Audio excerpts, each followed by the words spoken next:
दरबारे आलिया बलावड़ा शरीफ से बिल्कुल मोहब्बत का पैगाम है। कांटों के साथ हाथ उलझाया ना करो, फूल भी देखा करो। बाज लोगों का ख्याल है, तसव्वुर है, फलाने बंदे ने ये गुफ्तगू कर दी, मैं उसको भी सलाम अकीदत पेश करता हूँ। मुझे अली शेर खुदा की वो बात याद आ गई।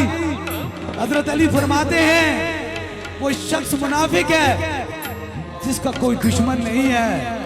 मैं तो अली के मानने वाला हूँ। मैं तुझे, तू मेरे से दुश्मनी करके मेरे अली को तूने मुझसे राजी कर दिया।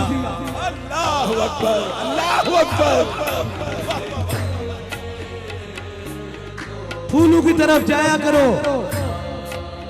जो दरबारे आलिया बलावड़ा शरीफ का पूरी दुनिया में पैगाम है, ये मोहब्बत का पैगाम है।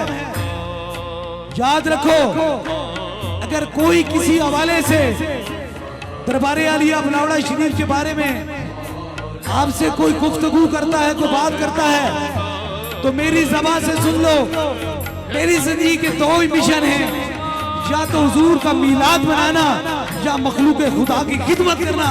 बाकी तीसरी और कोई बात नहीं है।